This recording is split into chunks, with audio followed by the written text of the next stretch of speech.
Ала Тоо 24 каналынын түз эфирдеги көрсөтүүлөрүн Ала Тоо лайв программасы улантат. Саламатсыздарбы?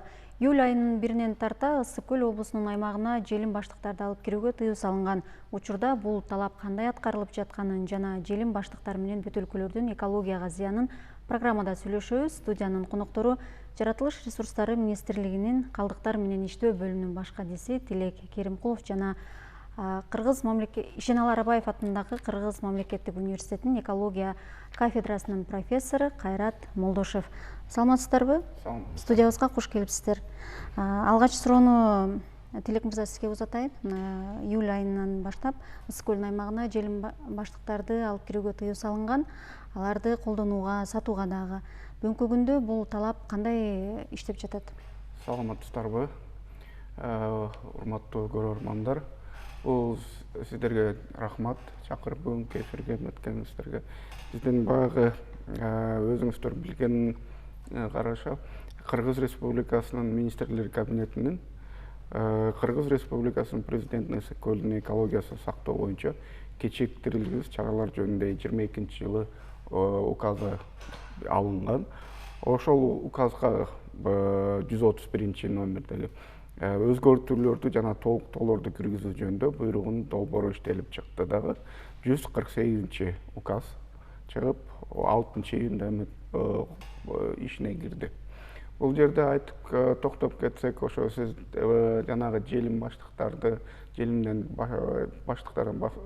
желимден жасалган буюмдар боюнча мындай айтканда тыюу салынды да. Анткени өзүңүздөр билесиздер, Ысык Көлдө бул өзүбүз баягы желимден буюмдар дайыма эле бүт жашообуздун баарында пайдаланып жүрүп атат. Ал зыяны көп экенин Кайрат байке деле билет болушу керек. Ошо мындай айтууга караганда анын өзүнүн утилизация болуу мөөнөтү көп убакытка созулат экен. Ошого карата зыяны дагы көп. Аны биз жерде болсо жерден суулар агымдары менен зыян алып келет. Ошол эле баягы иштер боюнча билишиңиздерге президентибиз дагы бир канча жолу барып көлдү жанагы МЧСтин линиясы менен канча тазалоолор болду. Ошондо деле мындай статистикада информация катарында алсак, аякта деле уже миңдеген эмелер чыгып атат, тонналап чыгып атат. Алардын баары кайра иштетүүлүгү болбой тургандыгы белгилүү болуп атат. Азыр регионалдык башкармалыктардан ошол жергиликтүү мындай бийлик өкүлдөрү менен чогуу правоохранительный органдар менен ошол жерде иштер жүрүп атат. Ушу талап кандай аткарылып атат? Мисалы, бул эми пилотный башында эле пилотный вариант катарында эметилген. Постепенно 27-жылга чейин полностью запрет кылганга аракет кылынып атат. Бул жерден дагы айта кетер, биздин башка өлкөлөрдө муну мурдараак эле чечилип калышкан. Ошо жанагы эмеге кагаз түрүндөгү бумажный пакеттер дегенге өтүүгөчү жумуштар алдыга эле жылып атат аяктан. Көп эле нерсе информация келип атат. Кандай, мисалы үчүн блокпост коюлду, ал жерде пакеттерди текшерилип атабы, товарларды? Текшерилип атат. Ал жерде пропаганда катарында деле баннерлерди билесиздер, бул жерде чүй менен көлдүн бүт жанагы территориясы боюнча щитовой эмелерде бүт баннерлер коюлган пропаганда катарында. Биринчиден аны запрет дегендей кылып тыюу салынат деп элдер баягы өзлөрүнүн мындай баарына тең эмете албайсың да, бирок ошо кетип баратканда жолдон деле карашат да. Балыкчыга кире беришинде коюлду, листовкалар өтүп атат, круглый столдор болуп атат. Ошол именно ушул максатка ишине ашыш үчүн. Кайрат агай, сизден сурайын. Негизи эле ушул желим баштыктардын зыяны, аларды мисалы жаратылыш кабыл алыш үчүн, эми сиңирип жок болуп кетиш үчүн өтө көптөгөн жылдар талап кылынарын экологдор, адистер илимий негизде далилдеп айтып келатасыздар да. Анан бул ушул желим буюмдарды колдонбоо үчүн эл бүгүнкү күндө даярбы биздин? Албетте, бул полиэтилен баштыктап коебуз, негизи илимий жактан, практикалык жактан. Буларды биринчи болуп 1957 жылы Америка Кошмо Штаттарынан башташкан да. Азыр жылына 4 миллион чыгып турат. Пайдалануучулар абдан көп мамлекеттерде пайдаланат. Мунун эң зыян жери бул табигый продукция эмес да. Бул адам баласы жараткан продукция эч качан чирибейт, эч качан жоголуп да кетпейт да. Анан көп мамлекеттерде дүйнө жүзүнүн 76 мамлекетте чектөөлөр киргизилген. Толугу менен киргизүүдө абдан эме керек, саясий эрк керек, жоготуу. Азыр мына айтылып кеткендей 3 жыл 4 жыл ичинде тазалап чогултуп алыш керек ошол жерде. Тазалап чогулткандан кийин аларды деген биринчи кезекте сорттош керек. Ошолорду сорттоп туруп эмеге чогултуп өзүнчө анан кайра иштетүү бар. Кайра иштетүү деген мисалы үчүн Швеция мамлекетинде мусорду сатып алышып туруп, алардан кайра ошо полиэтилендерден деген идиш жасайт, мебель жасайт экен, ошону кайра сатышат да. Энергетикага колдонуп анан, Ошого колдонушат да. Бул өзү табигый жактан пайда болгону менен чирибейт өзү. Албетте, адам баласы деле издеп атып илимпоздор азыр бир 2 түр тапкан, бактерия менен бир 2 түрүнчү. Алар бир 200 жыл ичинде жей алат экен аны. 2 жыл? 200 жылдай. 200 жыл биз күтө албайбыз да. 200 жыл күтө албайбыз. 778 мамлекетте чектөө киргизилген. Бул маселе өнүгүп жаткан мамлекеттер үчүн абдан кооз турат да. Өнүккөн мамлекеттердин адамдарынын дагы экологиялык маданияты, саясий маданияты жогору да. Анан Африкада абдан ушул маселе бизден да курч да. Анан аякта дагы катуу чектөөлөр киргизилип, мисалы үчүн Кения мамлекетинде эң катуу жаза бул $38,000 чейин чыгаруучу анан бекер тараткан ишканаларга ушундай штраф салат экен. Же болбосо 4 жылга чейин камакка алат экен да. Анан эң алдыңкы болуп бул жерден дүйнө жүзүнө мисалын алсак, быйылкы жылдан баштап өнүккөн мамлекеттерге табияты да укмуш, өзү чыгарат, бүт чыгарган продукциясын бар. Жаңы Зеландия 23 жылдан баштап толугу менен полиэтилен баштыктарды пайдалануудан алып салды өзүнөн. Биякта дагы органикалык кагаз жүзүндө ХБдан чыгарган продукцияларды пайдаланып. Сиз айтып кеттиңиз, Тилек мырза да айтып кетти, кагаз баштыктарды депчи. Кагаз баштыктарды колдонуу дагы экологияга абдан чоң зыян алып келерин билебиз да. Себеби кагаз баштыктардын баардыгы жыгачтардан жасалат, туурабы? Анда жыгачтарды, мисалы, бак-тарактарды кыйганга туура келет да. А башка бир альтернативдүү жолу барбы? Эмнени сунуштап атасыздар элдерге? Эми кагаз полиэтиленге караганда ал органика. Органика болуп ал жок болуп кетет, бирок аны деген көмүп койсо ал чирип жоголуп деле кетет. Анан эсер болгондо билесиңер да, макулатура чогултубуз. Макулатура эл өзү деген чириген кагаздарды алып барып өткөрүп, анан дефицит кагаз китептерди алып, ал табиятка зыяны жок кагаздын.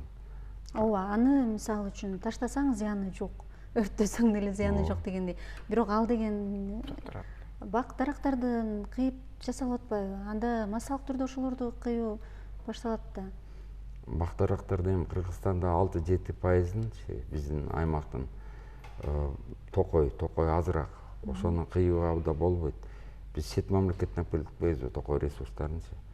Ошолордон аны сатып алса болот. Ошолордон жанакындай кагаз продукция чыгарса болот. А кагаз продукцияны бир нече жолу пайдаланса болот. Мисалы үчүн мурда сүттүн жанагы атайын кагаздан жасалган пакеттер бар болчу, полиэтилен эмес. Ошол жеркени кайра жууп тазалап туруп, аны да иштетип кетсе болот да. Бул жерде адамдын эрктүүлүгүнөн, адамдын өзүнүн маданиятынан да кандай мамиле кылганыбызда. Сиз кандай жооп бересиз, Тилек мырза? Анан кийин бизде ошол тыюу салынганда, мисалы үчүн азыр Кайрат агай айтып кетпедиби, Африкада чараларды, айыптарды, бизде дагы келечекте ошондой каралып атабы? Азыр мисалы түшүндүрүү иштерин жүргүзүп атасыздар. Бизде деле ошол эмелерге баягы законодательный жагынан законотворчество өзгөртүүлөр кирип атат. Убактысында деле каралган ал эмелер өзгөртүүлөр. Баягы расширенная ответственность производителей деп ошону дагы киргизип атабыз азыр. Бул жерден баягы бир жерде эле айтылып эле ушундай кылабыз деп эле токтоп калбайт да, ал иш жүзүндө жүрө берет. Закондордун баары өзгөрүүлөр баягы практикадан алынып ошо ишке кирет да. Баягы сиз жанагы суроомдо эме өзүбүздүн эле бактарды кыйып коюу деген жок да, ага деле чара көрүлөт. Ал жагынан мисалы азыр өзүңүздөр билгендей 70-80% древесина башка российский лес деп келип атат, сырттан келген. Эгер заводдор курулуп калса, ошол эле эмелерден пайдаланат да. Биздин өзүбүздүн эмени кыйып андан эмете албайт да. Ал үчүн кургатылыш керек бак деле. Эгер мындай производственный эме кылсачы, кургоо бир канча убакыт керек болот да. Ушу эл өзү колдонбой, жана биз эми бул биринчи келгенде көп деле жыл болгон жок да, туурабы? Биздин эл ушу желим идиштерди колдонуп баштагангачы.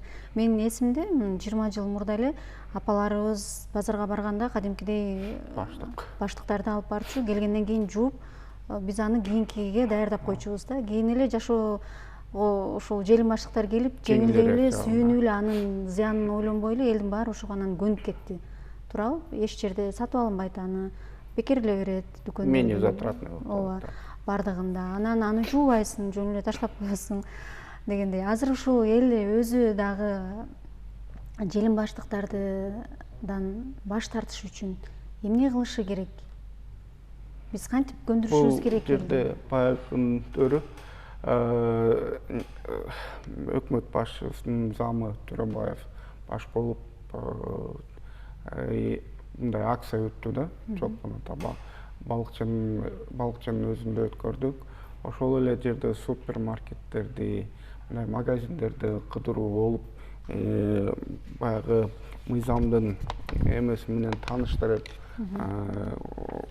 өзүбүз дагы эмелерди ошол жактан футболкаларды, кепкаларды, баштыктарды таратып элге ошол эле бул жалгыз биздин эле министрлик эмес, бул неправительственный мекемелер да катышып, ошолордун күчтөрү менен ошол акциялар өттү да.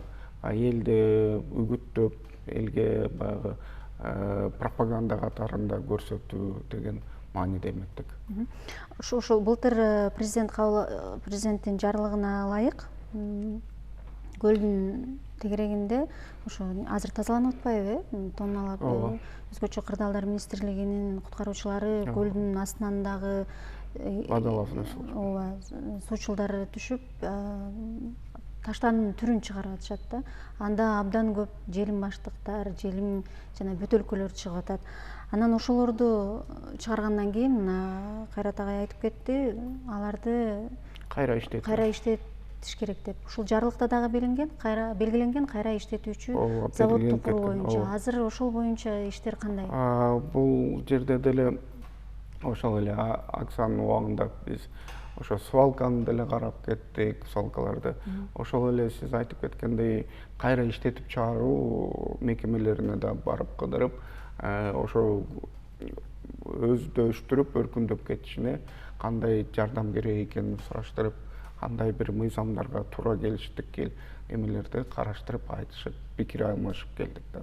Азырынча курулай элек, Азыр баягы сорттоочу мекемелер бар. Мусора сортировочный деп коюшат. Кайра эметип на стадии окончания дегендей болот да. Ошо быйылкы жылы, эмки жылы бүтүп калышы мүмкүн мусора. Мына жогорку кеңеш ошол Кыргызстан боюнча желим идиштерден баш тартуу боюнча мыйзам долбоорун экинчи окууда кабыл алды, комитети. Анан бул боюнча дагы сурагым келип атат да, кайсыл аралыкта болот, качан ишке ашат, кандай иш-чаралар жүрөт? Бул айтып кеткендей өзүбүздүн эски мыйзамга закон об отходах, производстве, потреблении деп ошого өзгөртүүлөр киргизилип депутат жогорку кеңештин депутаты Маматалиевдин эмилгеси менен биздин министрликтин эмилгеси менен закондорго 4 комитеттен окулуп 3 кароодон өттү. Бул мыйзамга күчү келди деген эмелер менен жаңы эмелер өзгөрүүлөр кирип өзгөртүүлөр киргизилип атат. Ошолорду биз эми катарында ишибизде пайдаланабыз дегендейчи. Кайрат агай, Кытай күнүнө 3 миллиардга жакын пластик баштык колдонот экен да. Бизде анализ барбы? Кыргызстандын эли канча колдонот?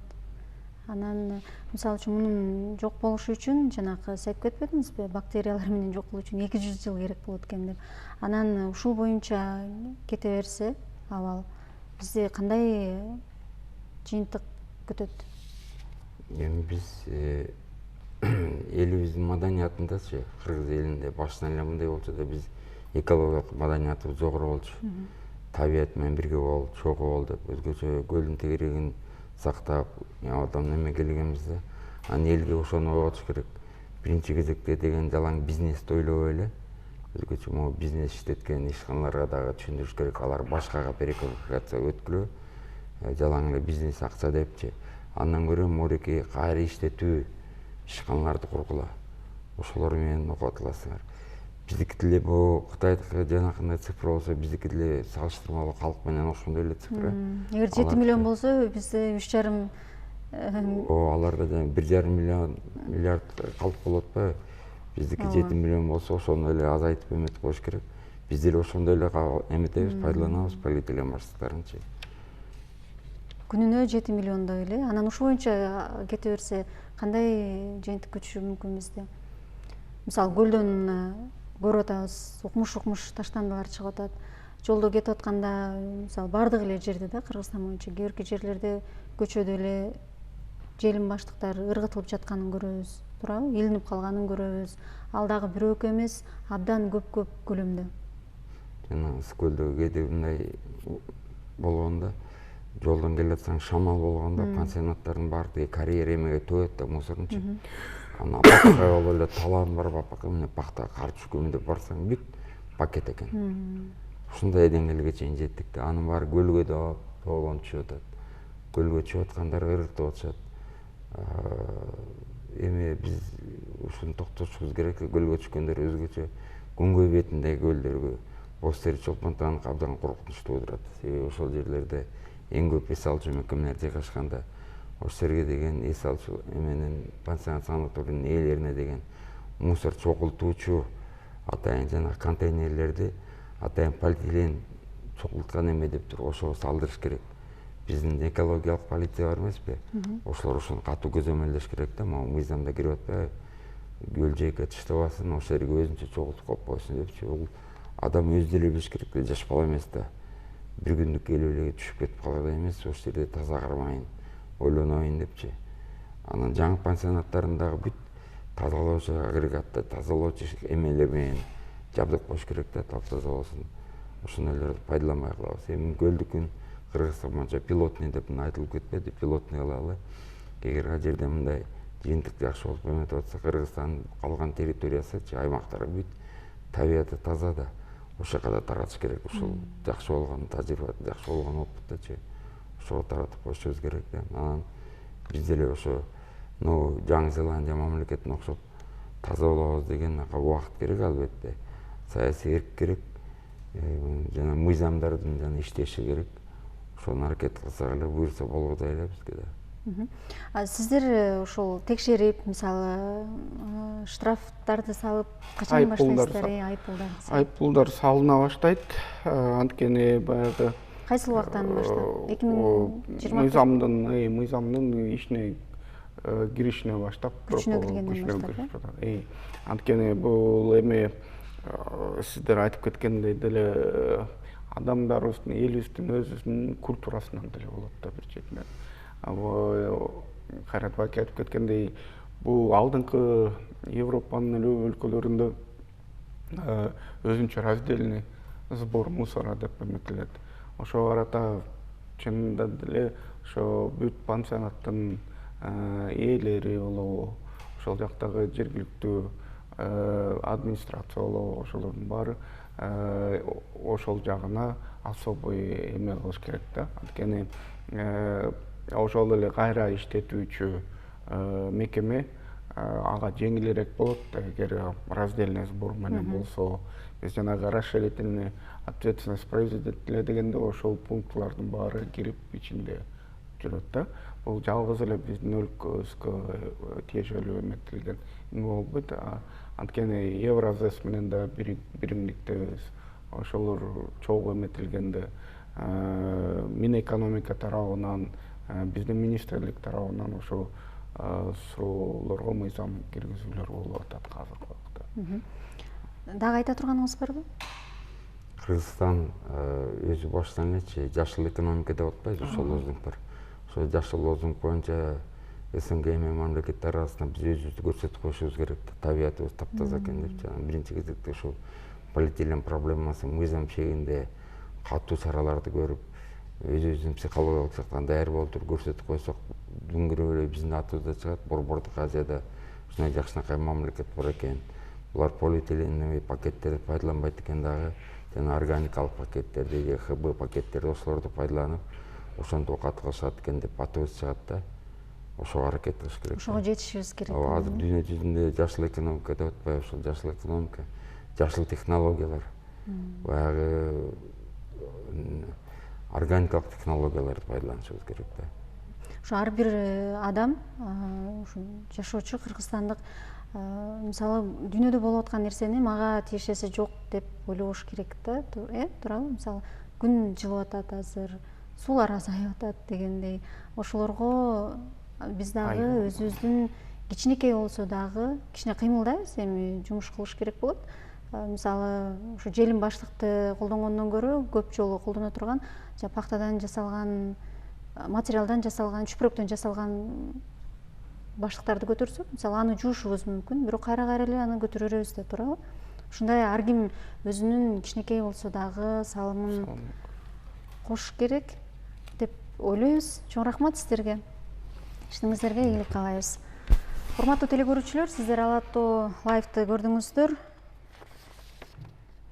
Биз Ысык Көл облусунун аймагына желим баштыктарды алып кирүүгө салынган тыюу, анын аткарылышы жана жалпы эле өлкө боюнча желим идиштери менен күрөшүүнүн келечегин жана экология үчүн маанисин Жаратылыш ресурстары министрлигинин калдыктар менен иштөө бөлүмүнүн баш кадиси Тилек Керимкулов жана эколог Кайрат Молдошов менен талкууладык. Көрсөтүүнү мен Бурулай Бусурманкулова алып бардым. Биздин каналдан алыстабаңыздар.